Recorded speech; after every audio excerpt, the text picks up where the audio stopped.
I want to put this on record. I am alleging that Ali, that works for MetroPCS on Fowler,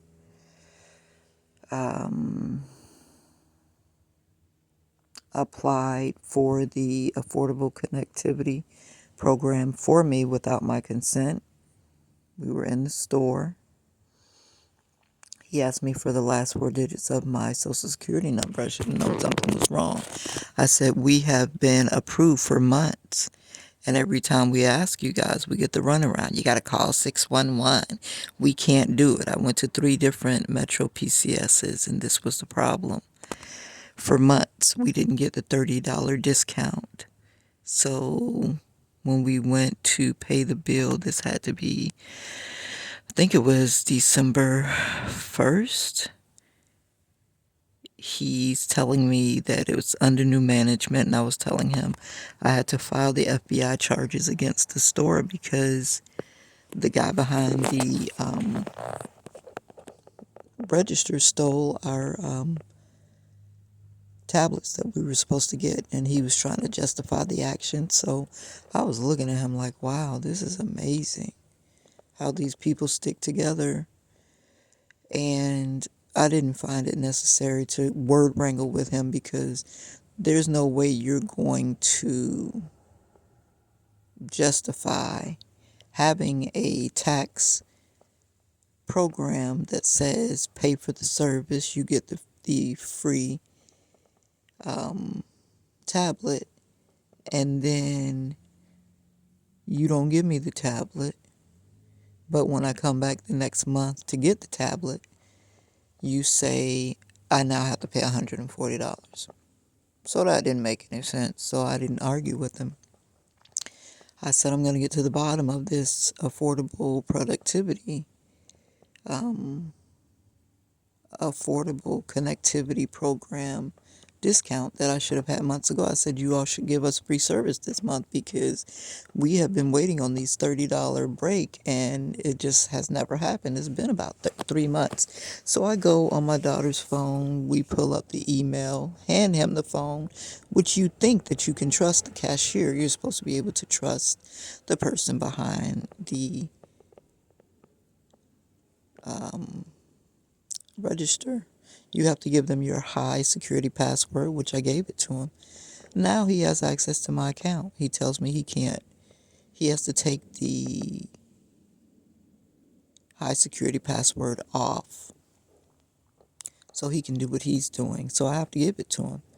So I give it to him, and he's telling me he can't put my high security password back on. I have to call the 611 number. Now, when we call 611, they don't pick up for us because I'm always trying to reason with them and asking them to give us another 3 days extension, especially since they haven't given us our $30 discount, which we have the $40 to pay the bill. We don't have the $80, the $75, because we're thinking we're going to have the discount applied. The discount isn't applied. So how about at 911, he logged us into their store Wi-Fi because our phone was off, and he's supposed to be helping us. At 911, I'm on the phone with so-called 611, but the reason I say so-called is because Malik, so maybe my nephew has something to do with this. My nephew's middle name is Malik. I'm standing outside, me and my daughter, talking to so-called 611. Ali never drives off. He's still outside in the car. And while I'm talking to 611, 611 has me go into my Metro, to apply. He's telling me that if you do what I'm telling you to do, I'll be able to take the $30 off right now, and then all you owe is the $45. So he misled me intentionally. He had me to apply for the connectivity program again. So I knew something was going on. I didn't know what it was. And my daughter, she starts to have fits if she can't get to her, friends on the internet. And it had already been off. We had already did the 3-day extension. And now we're at no service, so we have to go to the library or a place that has free Wi-Fi. I'm looking through the messages just now, and it says on December 7th that they sent a message saying, well, you have an application that's pending and you applied twice within one weekend. So that means when I was in the store, Ali applied for me, and then when I dialed 611, the fake 611 operator had me to apply for myself. He walked me through it. How about when we ended up at the end, we didn't get the $30 off? This is how stupid business people are. It would have been better for him to take $80 out of his register and pay for the service than for having me file complaints with the ICE department. They're the ones that handle the internet scams. File with Ashley Moody's office, the Attorney General. Now they're going to be investigating MetroPCS, I hope, because it's not just happening to me. What I think they do is they hold you off and they keep your $30. If you are not getting your $30 discount, then they're getting your $30 discount and keeping it. And then you're still finding a way to pay your bill. Because we kept struggling with the $75 bill, right? $5 to pay the bill, so that's $80 in total. We didn't have it. We paid it because we went to Sam's Club. I was looking for Costco's, but we ended up at Sam's Club, and we're riding on the bus, so it's kind of hard to get around. Let me make sure I closed out everything dealing with Ali and MetroPCS. They had already changed the date that we started the phone program. We went on March 12th. So when I first filed with the FBI about the problems I was having, I thought they still had us. I thought they took our money and connected us under Galvin Imisebe's program. Galvin swears that Yahweh had him paying our $15 tablet fees, right? As a blessing. I really think he was part of some kind of hacker crew. And by him paying the $15 for my tablet, $15 for Gogo's tablet, $15 for Abby's tablet, it being a part of his account, he had access to the information on the tablets so that he could hack us, right? So after I filed an FBI complaint about the money I should have received through my Cash App, Shelly Williams sent me money. I didn't want her to have my Cash App information because I don't know enough about hacking. Galvin seemed like a trustworthy guy. He kept talking about Yahweh, Jesus, right? And I believed him and took him at face value. So I said, who can I send this money through that I can trust? And I thought Galvin was trustable. So I gave her Galvin's Cash App without talking to him. But I knew if I asked him, he would have said yes. I didn't have his number. My daughter was in the same room with his girlfriend, Melina. Melina's Cash App was Jubilee Dubeck, right? So Melina seemed like a decent person too, but seemed less trustworthy than Galvin because she seems very materialistic. She likes her wigs and, going out to eat. And, people like that, usually they're very shallow. Okay, so this happened around the storm Ian. Galvin got put out of the Good Samaritan. He and Melina ended up staying at some hotel for $215 a night. That's what my daughter, my oldest daughter, that was at the Good Samaritan, told me Melina told her. So I'm like panicking. I'm like, oh my God, I hope they're not spending up my money. $200 a night. It would take no time. I know Melina. So, they're doing room service and everything. So by the time Galvin is like me, he's a frugal person. He understands the value of money. He understands the value of, thrifty shopping. Melina is a spendthrift, kind of like my daughter. So I said, daughter, tell Melina to tell him not to spend my money. So they concoct this story talking about my brother Wesley. So Wesley Allen, who is my daughter's Gogo's father, Clarence Joseph Washington Jr.'s brother. They call themselves East, my sensei. Well, not my sensei anymore. I'm having to cut you off, bruh. Clarence calls himself East, and his brother, Wesley Allen, calls himself West. So that's East and West. They were introduced to me as Sensei East. West, the astrologer. So they're involved some kind of way, and Galvin must be connected to West, because I kept saying Wesley. So back to the story. He said my brother West sent me $1,000. That's how I was able to stay.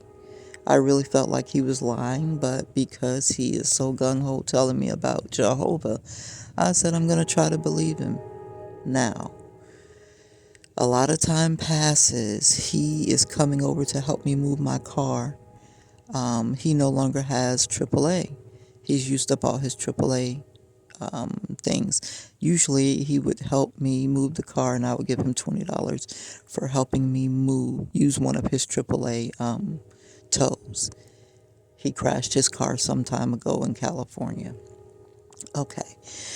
So he ends up, the AAA people are putting us off. Oh, they're not going to be able to do it until 11 o'clock. So now he can't catch the bus back to his storage unit where he sleeps at.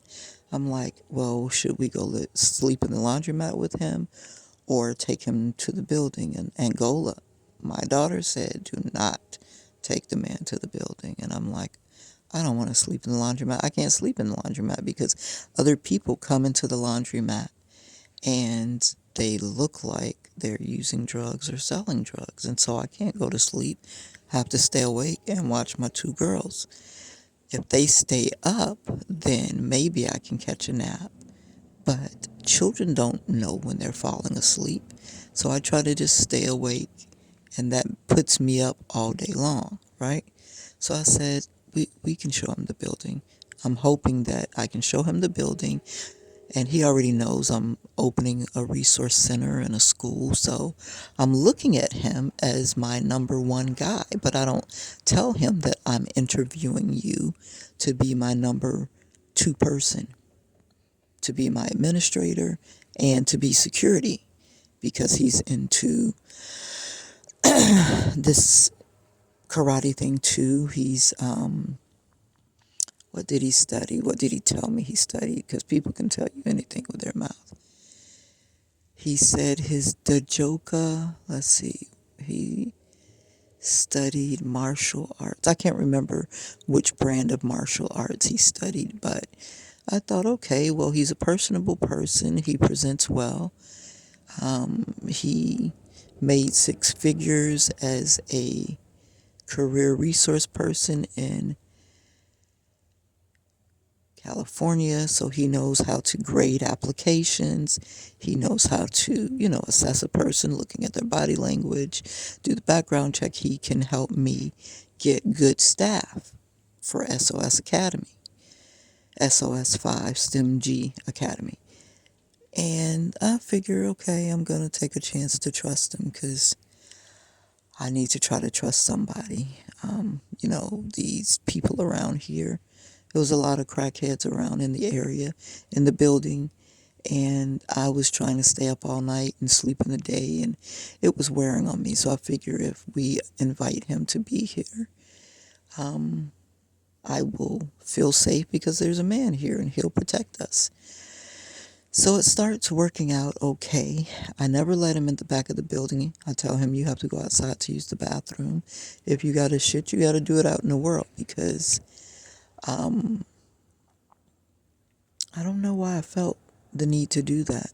I have two girls, and so I try to be somewhat, I try to be safe. So, and I'm still trusting him, but not trusting him. So that works for a little bit.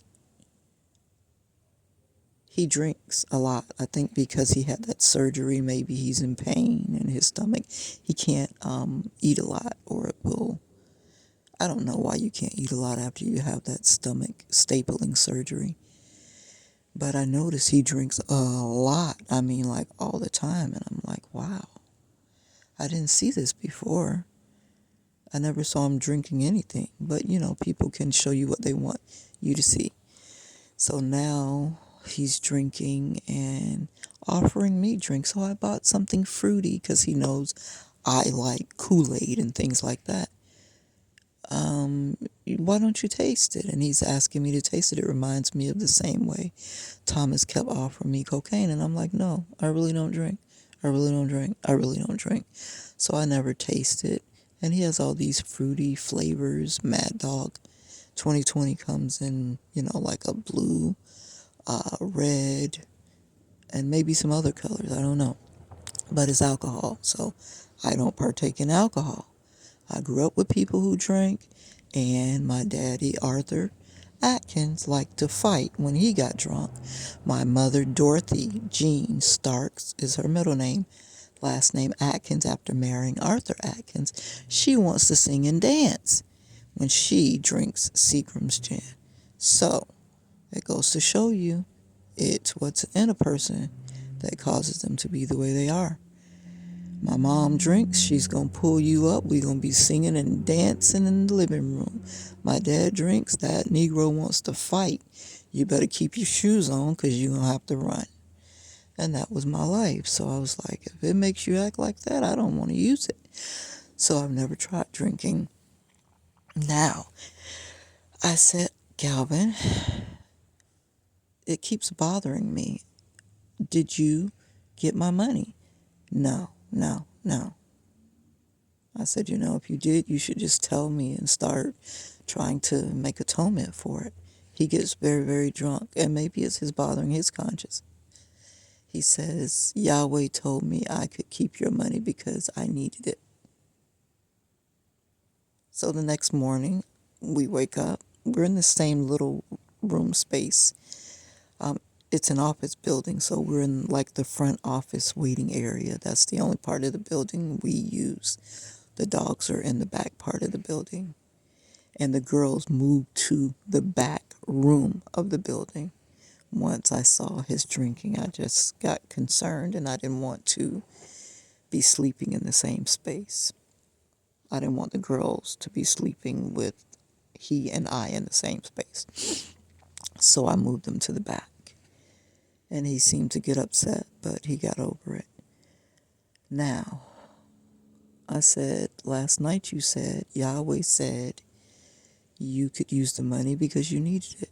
He said to me, he's sober now, well, if you're going to be making up stories, that's not okay. I said, making up stories? Like we in kindergarten. So I said, okay, God, I want him out of here. So I started praying. I didn't say, get out right now. I started praying, like, God, please help me, you know, gently get him out of here. And it be a peaceful move and he find a place to be. So, you know, he doesn't have to sleep outside. So I spent time trying to find him a place, and I found him a place. New Beginnings said, yes, he can come here. He needs to pay $100 down. And then it's $350 the next month to be there for the month. So I'm all excited. I said, hey, I found a place for you to go. And these are the circumstances. You put $100 down, and then $350. So I wanted to hear what he said. I was even going to find a way, go out and ask for donations and pay the $100 for him. So that gave him a week or two to get the $350 up. He's like, oh no, that's okay. I don't want to go there. I'm kind of on my own journey and la la la la la, which means he'll go back to sleeping at his storage unit or out in the world.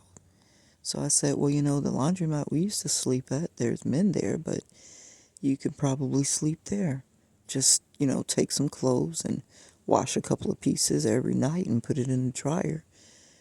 And you have to be in there by 11 o'clock. And after that, the magnetic doors lock, but you'll be safe. It's warm. It's got, TV and electricity. He said no. So he ended up leaving me and being on his merry way.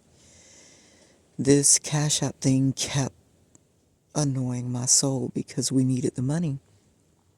If we had got the money around September, I ended up saying it anyway. My oldest daughter would still be with us because we could have bought car insurance and we could live in the car that Lawrence gave us. And we would be together. We could drive to the pool and to the gym to take baths. And then, if we were going to sleep in a parking lot, wherever, Mr. Parker said, not Mr. Parker, the lady, not Mr. Parker. Mr. Parker runs Homeless Helping Homeless. The lady said we could park across the street. But that's a rough neighborhood, so I didn't feel comfortable trying to be over there. So finding a safe place to park the car and sleep in the car is an issue. But we would have made it work. I had 3 pieces of fencing, and I would have just moved my fence around and put the car behind the fence, and people wouldn't even know we're back there, and we should be able to sleep peacefully. And that $3,000, $2,000, whatever was sent, would have really helped me out. So I said, let me remedy this. Let me get the FBI in on this, and they can find out who took the money. The money will be returned to us, and then we can get the insurance and stuff, and life will pick up for us, right? After I filed the FBI thing, he stopped paying.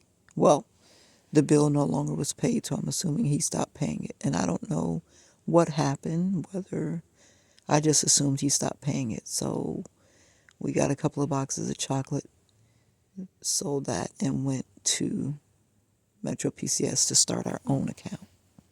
First, we were going to pay his account because we didn't know what was going on. And he's like, no, that account's already been paid. That phone bill's been paid. So that said to us, he's not in financial strain. He dropped us for whatever reason. Maybe it was financial strain. But his bill has been paid. He's okay. The guy said there's a tablet and the phone. He paid that. I said, wow, okay. Well, what do we have to do to start our own phone account? He said, right now we're running a special. If you pay for the service, you get the phone for free. So we thought, wonderful. And there's no activation fee. So we paid maybe $60 for the monthly service. We got the phone for free, and that put us in the business. So we didn't have much more money, so I asked the guy in the store, can you give me $10? I think I have $5 so that I can add my tablet to this plan. He said, well, if you pay the $15, you can get a new tablet. And I said, well, I need to be able to communicate with the girls. Can I get the new tablet next month? I want to try to get another one of these Tab 2s so that I can keep the feature of being able to text message them while they're out. He said, yeah, you can get it next month. I said, cool. So I paid the $15, added my existing tablet so that I could text message them because the old tablet still had the texting feature. Now, he could have been lying. I don't know. But that's what I did. Paid the $15, got the guy's Cash App information, and Paid the $15 to the cashier, activated my tablet. Angola had her phone, and we walked out feeling great. So the next day, because Abby was accustomed to having her tablet, we called and asked them if they could add a tablet over the phone, and we would pick up the new tablet in the store later. No, they said they would mail it now. So we pay the $15. They add the tablet, and then when we go into the store, we pay for it. We paid for it on the next bill, I think. This happened in March of 2023. It's now December, so I'm trying to think back into my mind. So I don't know. Most of the stuff I know I'm getting right. March 12th was the day that we started the account. They changed it to March 13th after I filed the FBI complaint. That's the whole reason I'm breaking all this down to you. So the next month we go into the store expecting to pick up the free tablet. This different person, a fat guy now, looks Spanish, not Arab or Iraqian, like the first person. He was a tall, skinny guy. He looked like he was Iraqian, and maybe he wasn't that tall, but he was skinny, short, curly hair. He's not there. We're dealing with a chubby, fat guy. This chubby, fat guy says, "Oh, no, it's $140 to get a tablet." I'm like, "No, I get a tablet free." "No, it's $140. I'm like, okay, here we go. So that upsets me, and I go and file with the FBI. While we're standing in the store word wrangling, somebody is trying to make a Cash App purchase of either $143 or $243. I said to Angola, look, and it was denied because we didn't have enough money in the Cash App account. So she goes to the kiosk inside the store. Zay is at the kiosk outside the store, and he comes in and says, "Oh, it took my money. I'm trying to make a payment out here and something's not going right." So I see Zay. Zay sees me, but Zay does not say, "Hey, Lily, how you doing?" He knows me very well through Josie Thomas, who put me and him on to selling oils, incense, black soap, shea butter, that kind of thing.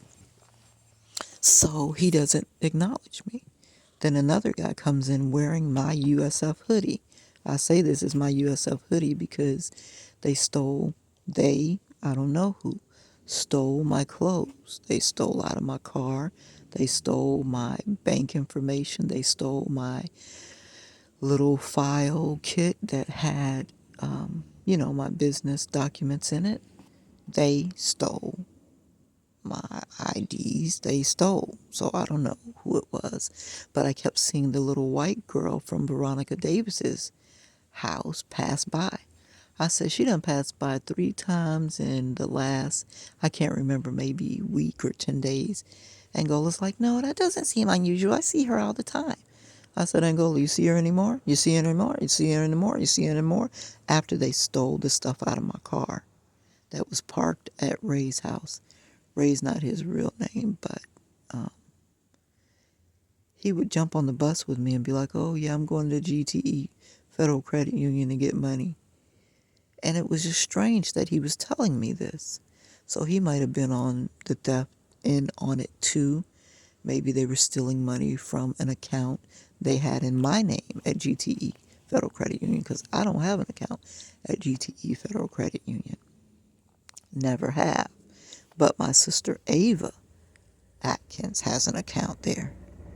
She used to take me in the car with her to pull money out. So maybe she was taking money out of an account with my name. I don't know. All these thoughts are coming to me now as things are happening. So I said, she's probably the one going down to Mr. Ray's house stealing out of my car. And then the little troop, Veronica Davis has been a foster mom for many years. So the little troop of those little kids from her house would pass by and be loud and rowdy. And if I was sitting on the porch, the little girl was always trying to like launch towards me or act like she was coming to fight me. I met this little girl like 13 years old. And I said, now, what is really going on? And maybe it's because Alex Malik came in and said, Auntie, they saying you killed Mr. Lawrence. I said, what? That is crazy. I didn't do anything but heal Mr. Lawrence. And I told him about how Mr. Lawrence told me to go with Veronica Davis on July 4th, 2020. And God told me, do not leave Lawrence there. Don't leave that house. And I went anyway. Now, when I got back, maybe 3 hours later, Lawrence's eyes were bucked and looking strange and scrambled. I said, Lawrence, did somebody come here? He said, yes. I said, who? He wouldn't tell me who. I said, did you eat and drink something? He said, yes. I said, well, what? He wouldn't tell me. So whatever happened while I was away with Veronica Davis is what caused him problems. Okay? It wasn't Aileen Atkins. So after I filed a complaint with the FBI, I guess they finally got wind of, tracked down Galvin and or Melina, aka Jubilee DeBeck, who, mind you, both of these people, I'm telling you, both of those names, they're a product of the foster care system. And I believe because Jubilee came from Tallahassee, she might be connected to Natalie Renee Carnegie and or Clarence Joseph Washington Jr. They might have even been sent there to steal my information to do some kind of identity theft or fraud. Jubilee DeBeck, I believe, is the one that was stealing Aset's information. Her ID came up missing. Her Florida ID came up missing. And she's like, Mom, I can't find my ID. I said, oh, God. Report it to Miss Pat at the front desk so she knows what's going on. When I said I'm going to call the police and let them know, her ID mysteriously appeared.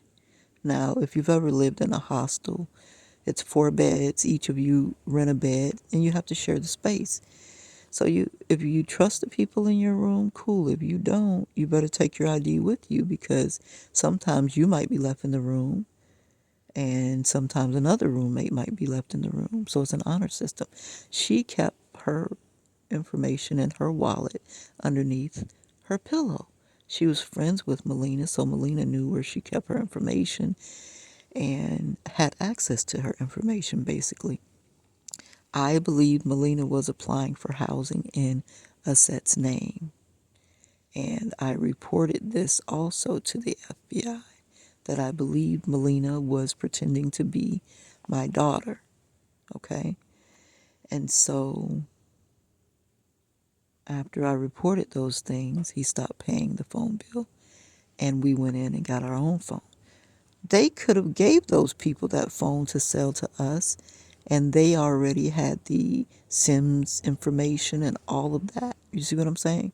So we're thinking we're getting a fresh new phone and we're the only ones that have access to it, when indeed the MetroPCS guy done worked with Galvin or Letitia or Anthony or my nephew Malik and given them the information, and they could have gave him the phone and said, hey, when they come in here, tell them there's a deal and they can buy this phone for $50, and that way I'll have their information and I'll give you a cut, right?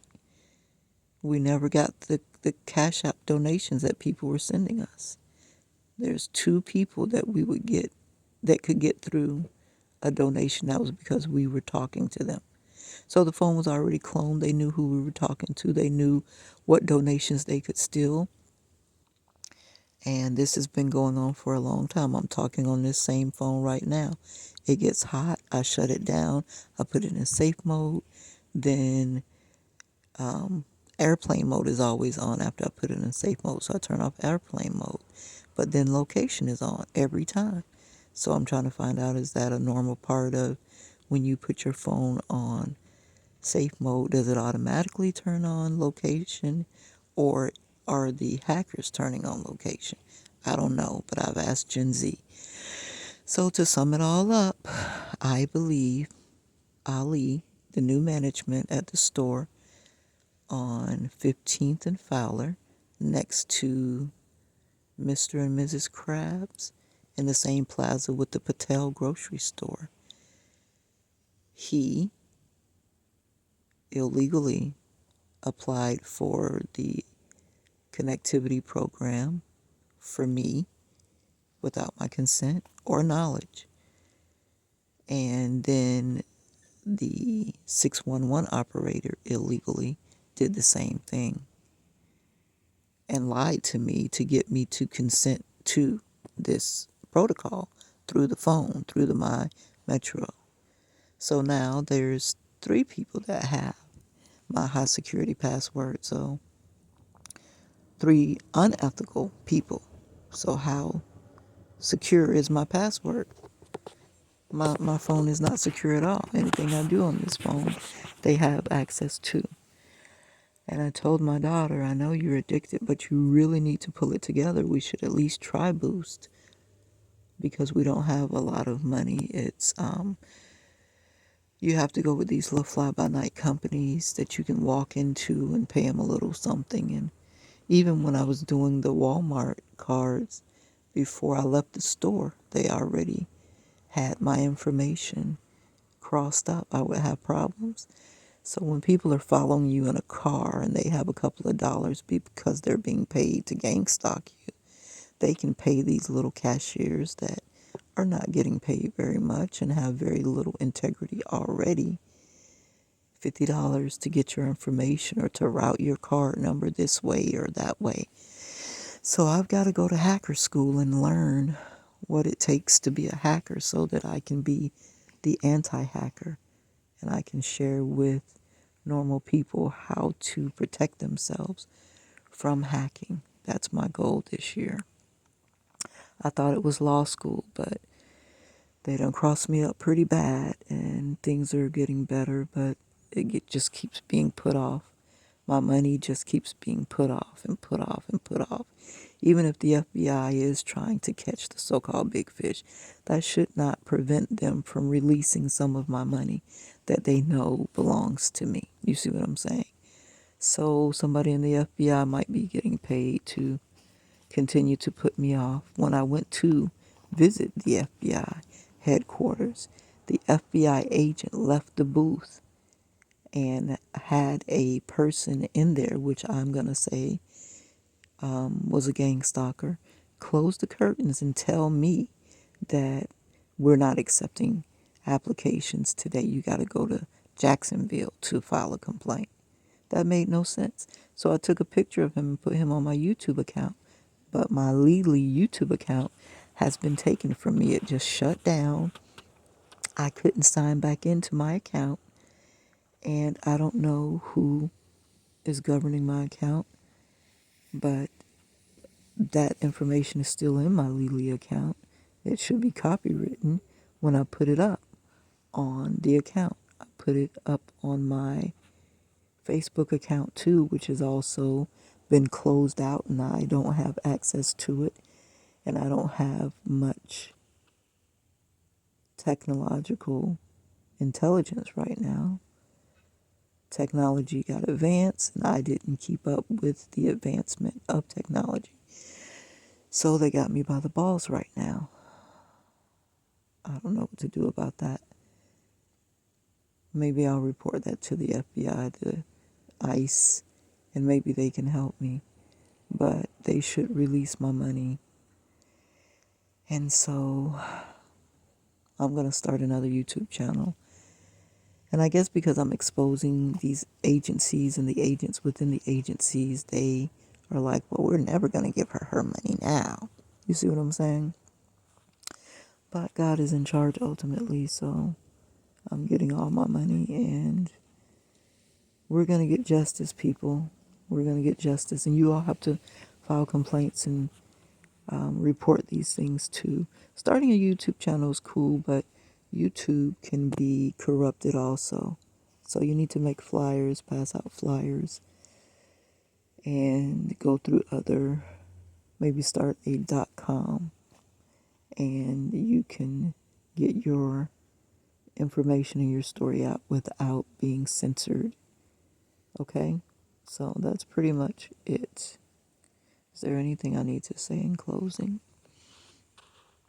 Never got my Cash App money. I didn't even get my stimulus checks. They stole all of that. Stimulus checks, income tax check, my check from USF, my workers' compensation checks, and I'm going to say from USF because I didn't file workman's compensation. Oh, I guess I should have been getting workers' compensation through People Ready when I was shot at. I should have been getting some kind of compensation. I filed with the United States Department of Labor. They tried to harm me at Amalie Oil too. But I guess I should thank Mr. Donovan for being alive and getting away from there without getting hurt. And Mr. Dixon did me dirty in dumping. I didn't get paid for 4 days of work over with Liberty Staffing. Tom did me dirty. Sharon did me dirty. Ian knows about it, so I guess I have to say Ian did me dirty too. They moved Ian and said that he no longer works there, or he got sent to another office in Orlando. I don't know. A lot of these labor pools have low moral people working there that do little dirty things, I think. Maybe it's just my opinion, but I'm cutting this off. I just got cut off from society, cut off from all of my labor opportunities, and it's like somebody wants me to breathe air and die. But I've learned that you can breathe air and live, so I'm here. And thank God and my spiritual team, my ancestors. Peace out. I am ending this note at 11:40 a.m. It's Monday, December 18th, 2023. There will be a happy end to this